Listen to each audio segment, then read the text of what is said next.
buddy. Along to meet and stay.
Welcome back to the Motorfab YouTube channel. Exciting stuff.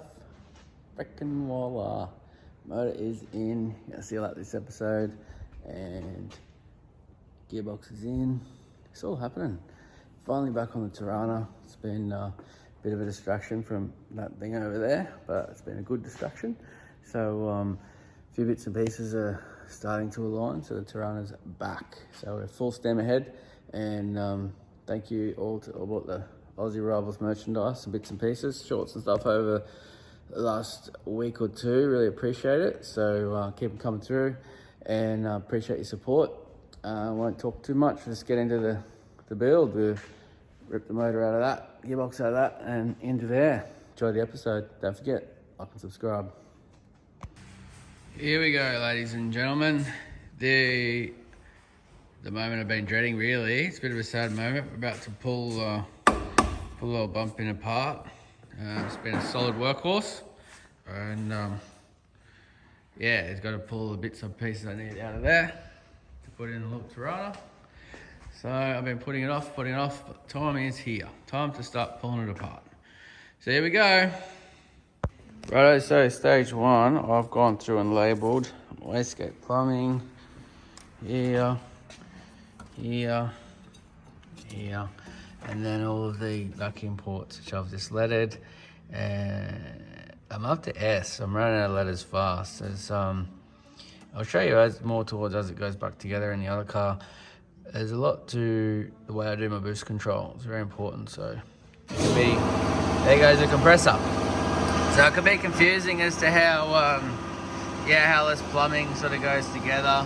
We've got 4-port Mac valve, 2-port Mac valve, but I will explain all that as we go. But for now, it's important that we're able to map it all out and not lose track of where we're at. So we'll label everything and start tearing it down. So as we pull things apart, I'll explain some stuff because this is going to change. These little 444cc Bosch injectors, they spray methanol, tapped off the main fuel system straight into the intake tract to cool the air down, to charge the boosted air.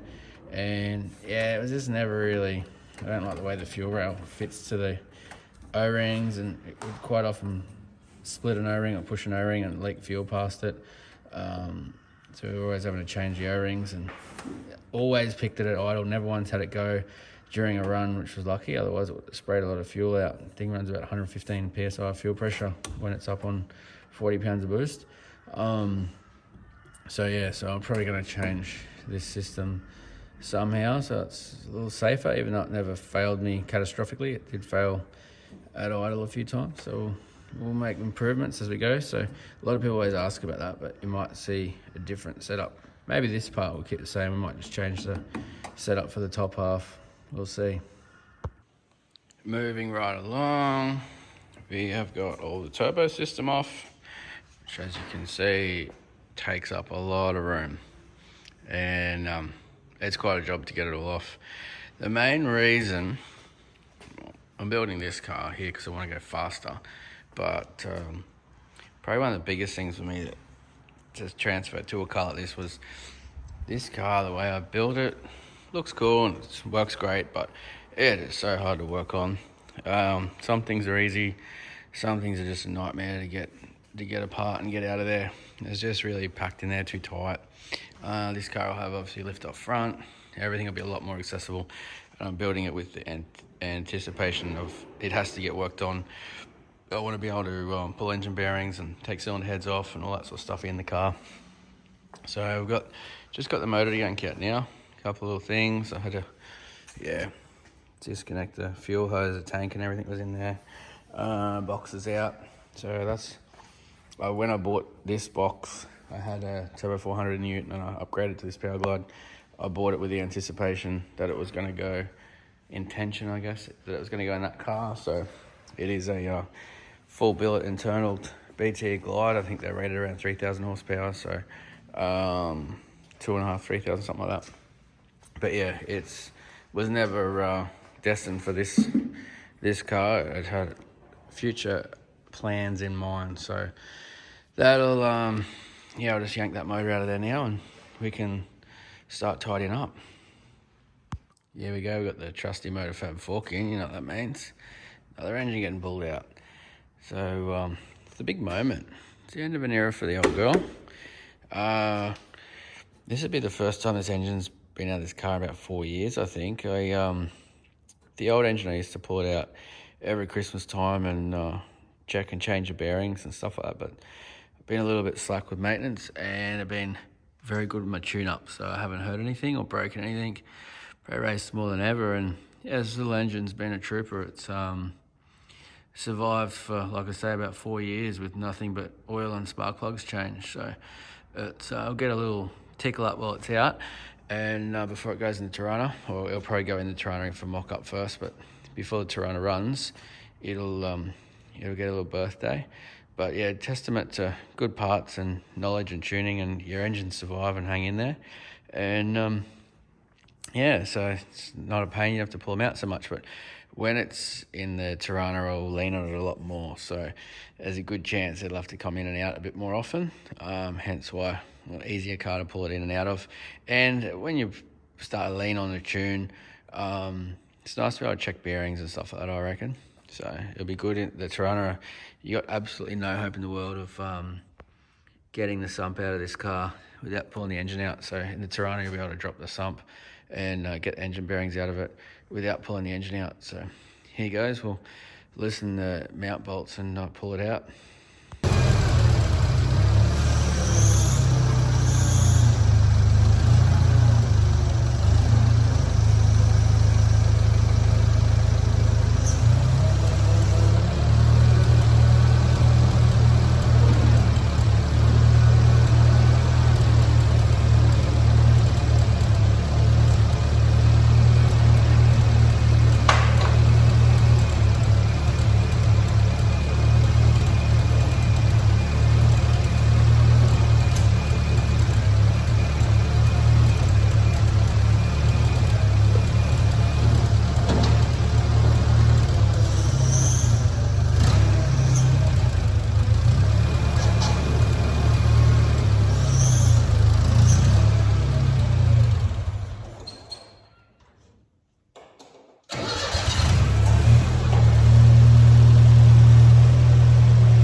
So there you go. There's my little small block out.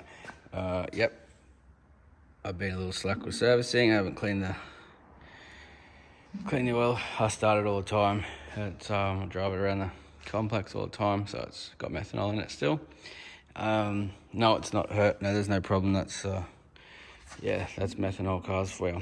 That's what they do, especially when you cold start them all the time. We use an oil, I'll show you that later too, that's got compatible with alcohol fuels written on the bottle, so that it actually mixes. So although that's full of fuel and then the fuel attracts water, it still maintains its viscosity very well. Doesn't thin out or separate. It does separate if it sits for a while. You get the alcohol sit at the bottom of the tank. So yeah, always make sure I prime the thing up, build oil pressure first, then start it, run it, get it hot, and it just evaporates the fuel out of it once it's running. But it's not ideal to leave it sit like that for too long. Shouldn't leave it sit like that at all, but I'm a bit slack at times, so Be interesting to see what the motor is like on teardown because of how careless I've been with the methanol, but you get that. So there you go. It's billet atomizer injectors, 700 pound per hour, about 7,000 cc's are pretty close to. Dart heads, CNC ported, dart little end block. We'll go into the internals when we start pulling it apart. And Andley mechanical fuel pump, aeromotive reg, MSD crank trigger, cam belt drive. It's all pretty straightforward, simple stuff. Obviously, it's gone into the sevens many times, especially over the last few years. So it's been a good little engine, and hopefully it's enough with a little bit of a modification to take us to the sixes. Listen to that. Powerhouse, the Mang crew. Beauty. So hopefully it can do what we need to do and take us to the sixes with a few modifications and a little freshen up. So here we go. Here we are, big moment. So we're gonna put that in there and that behind it.